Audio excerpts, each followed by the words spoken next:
everyone, it's a little breezy out here this fine morning, but today I think maybe I'll hop on the tractor here and start trying to shape this dirt a little bit. So I'll fire up the tractor, let it warm up a little bit.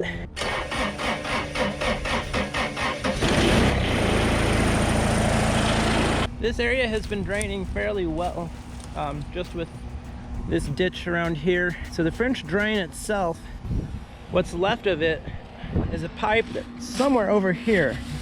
Can't find it exactly, but there's a pipe that goes in here somewhere and around and down into the ditch way down there. So I'm kind of wondering, since it's worked fairly well like this for a year or so, if I could really almost get away without using a drain pipe. It's easier to not use a drain pipe, and there's less maintenance as far as dirt getting in your drain pipe. You need to keep them clear and also be careful mowing around them and all that stuff. If we can just get it really sloped well, then maybe no need for a French drain. I need to bring all this down a little bit farther because I want to bring some topsoil back in, but I'm excited to try out that box blade. I really want to see how well that will work. I do need to be careful. Somewhere out here is an electrical wire for the shop. There it is. Okay, that's good. All right, the tractor's probably warmed up enough, so let's bring it over here and start having some fun.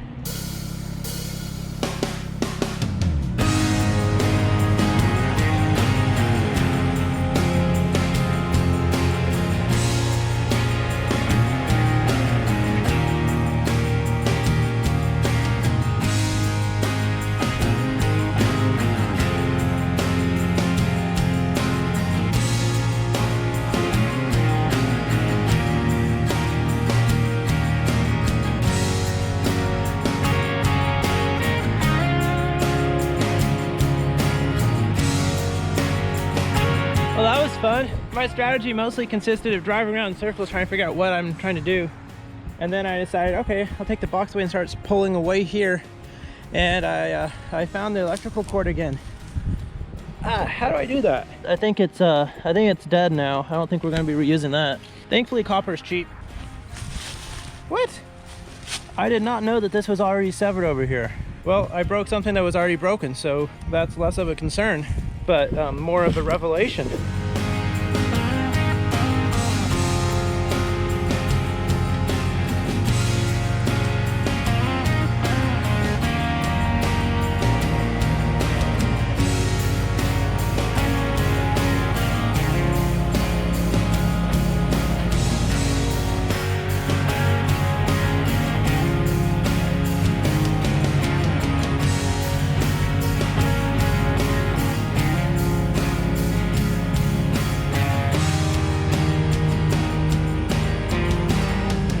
I'm learning, don't try to do it all with one pass and a box blade.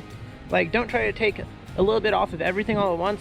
I mean, you can, but I'm learning that I need to go back, work my way backwards incrementally.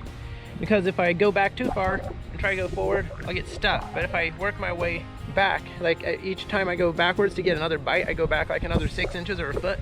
It works a lot better, at least right here, right now. Let's keep at it.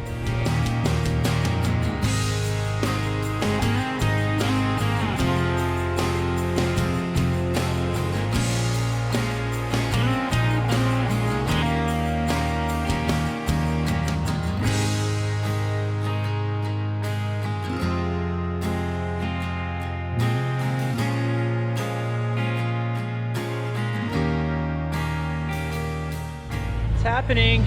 The tractor's not running really good anymore. It's been running really good today for like 30 minutes or an hour, and now it's doing this.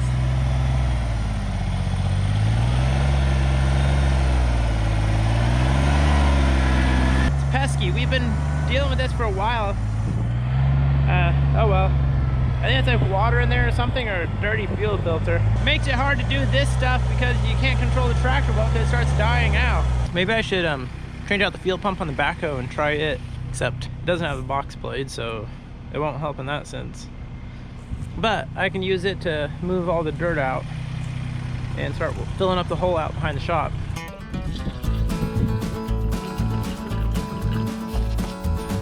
All right, that's the rest of the diesel I have. The tractor was starting to clear up a little bit, I thought, So maybe that combined with some more fresh diesel, maybe it'll stay running better.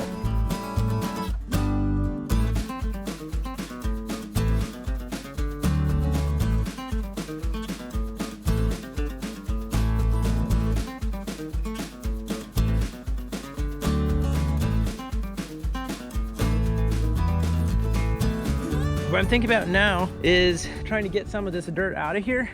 So let me show you what I'm talking about. I've got this huge hole back here where I used to have a muddy spot that I dug out and I never filled back in. There's still a little bit of that same soil up here. It gets really muddy right in here, that stuff. So I'm thinking now what I'm gonna try to do is dig out this little bit right here and start bringing all that sand over here and filling this in, because this will be really nice to get filled in anyway, because it'll make the yard a lot more accessible.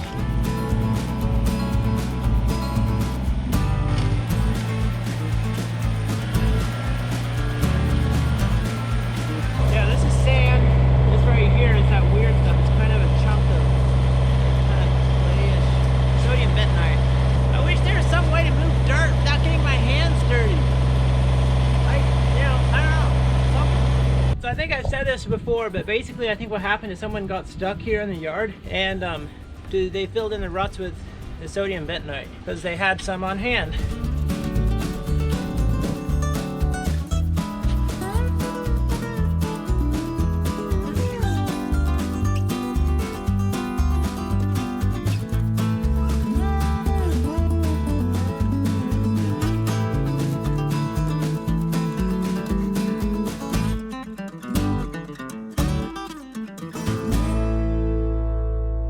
You can still see there's more sodium bentonite under there. You can see that different change in color. It's the clammy, wet stuff. And then you got the dirt up there, the sand. Still a little more over there. But I think that's about as far as I'm gonna go for right now on that, because I really want to move forward with getting this filled in now. So here's the dirt over here. Here's the hole over there. So take dirt from there, put it there.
I don't know if it's water in the fuel filter or what.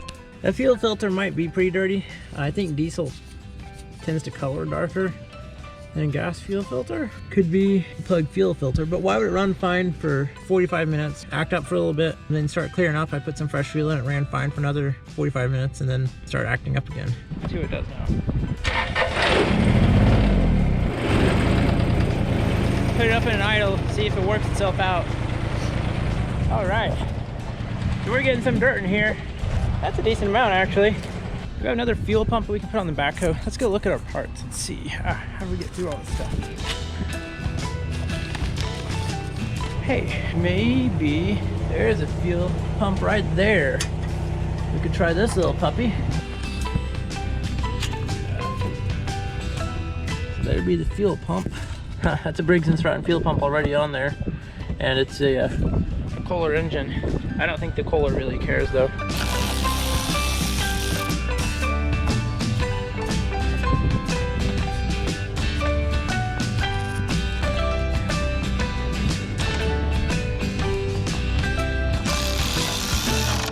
All right, let's see if this thing will run.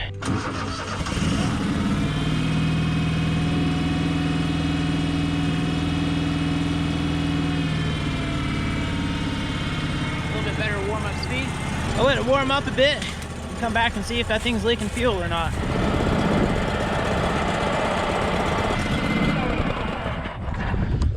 Oh, gas coming all over. So it's like it's coming out one of these holes on the back. I don't know why it would be doing that. I wonder if that just means that the diaphragm is leaking. That's probably what it means. If I had another fuel pump, maybe it would work. Seems to be running fine now.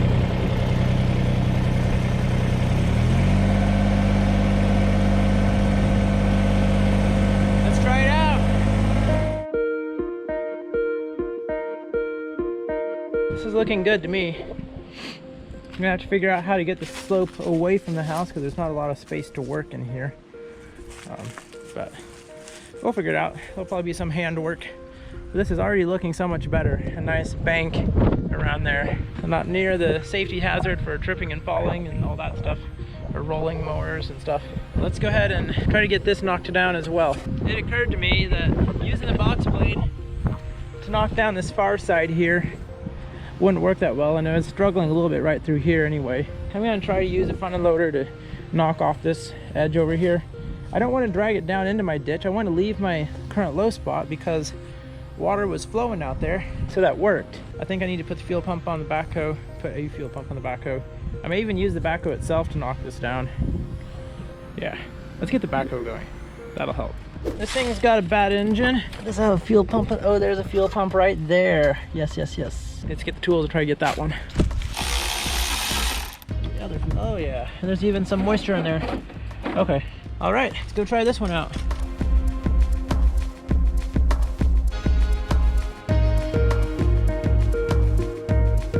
This time I'm not bolting it down yet, so that if it starts leaking again, I can see a little better where it's leaking from and maybe learn. Oh yeah.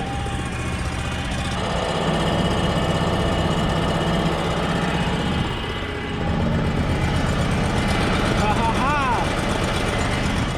It's not leaking. Let's go ahead and bolt it down. Maybe put some more fuel in the tank, check the oil, maybe add some hydraulic oil. We'll need to take the forks off, and this beast will be ready to work. Oh yeah, I like the backhoe.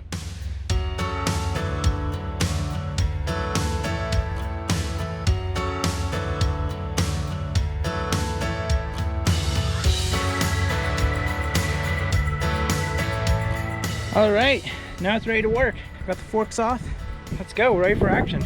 Of course, now it's getting a little bit late, but that's the way things go.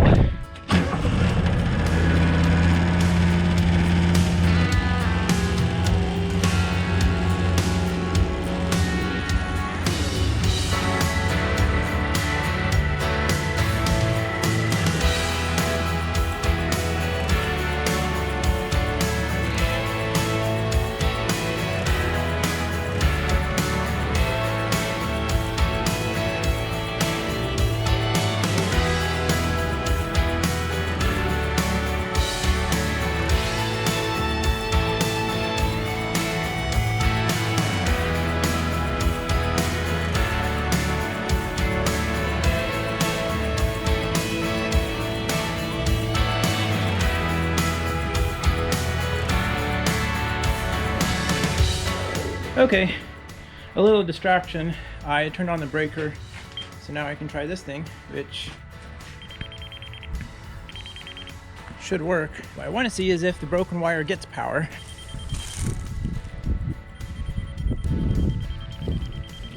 I don't know if you can see that, but and hear it, but it's beeping. So sounds like this is getting power. That seems to be what's going on. I know that the breaker controls this wire, and I know that this wire actually does work out here. So both good things to know. So now that I'm done distracting myself, let's throw this rock over there and start knocking down this edge over here.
a little bit dicey. So I got bit by the typical Terramite issue, which is backing up uphill with a load in your bucket, or trying to. Anyway, I totally lost traction, and it seemed like my limited slip was slipping instead of being limited. So I only had one wheel spinning, which didn't help. Maybe I need to change the fluid in the rear diff. I loosened up all the soil over here, but after that experience, I think I'm going to try the backhoe. Just try to scoop it out and move it this way, or something like that, and then try to come back in here from this direction and then pick up all the dirt and take it off. That's my new plan.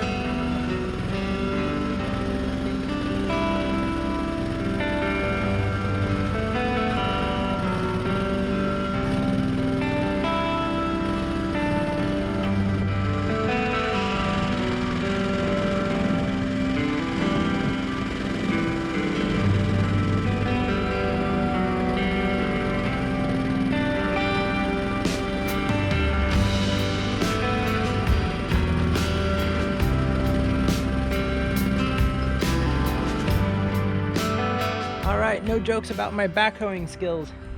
Okay, so at the very least I'm loosening it up with the backhoe, and hopefully then I could come back in with the loader. I'd come in this way so I could back out downhill. I think it'd work fairly well doing that. But then at some point we'll need to try to clean up with the boxway, because I do want to slope away from the house. Just have to figure out how steep of a slope I want.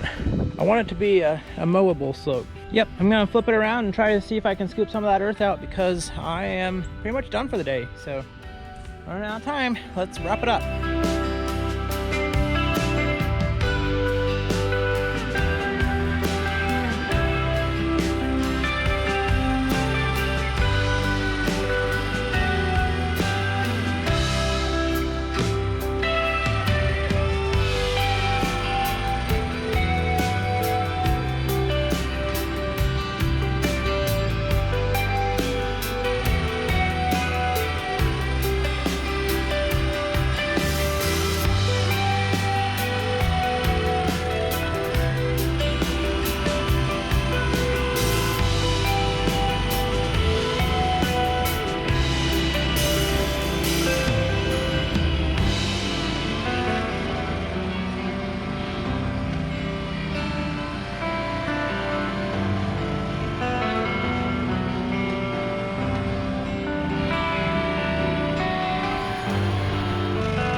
All right, I think that's it for today. So we got the backhoe stuck and unstuck. We found out that the rear differential is not locking the way I would like it to. We found out that the power here kind of works to that junction box anyway. We can tie in there. We got a lot of dirt moved here. Got this cleaned out a little bit. The Kubota ran pretty good. The box weight is nice for leveling stuff out when we have enough traction, but this is looking a lot better here. Moved a lot of dirt here. Yeah, things are definitely coming along here. We got the backhoe working, got the fuel pump changed out on there, and we dug out some dirt here, and we have put a bunch of dirt back in here. Definitely a significant headway in filling this hole back up, so very happy about that. So all in all, it's been a very productive day. We stayed busy and we were making progress on this project pretty much most of the day, so I'm very happy with what got done. Machinery had its moments, but there's just a lot of dirt here to move, so it just takes a while. So we're making progress. All in all, a great day here at Garage Story, and I think that about sums it up. So thank you guys for watching. See you guys next time. Stay safe and keep making stories.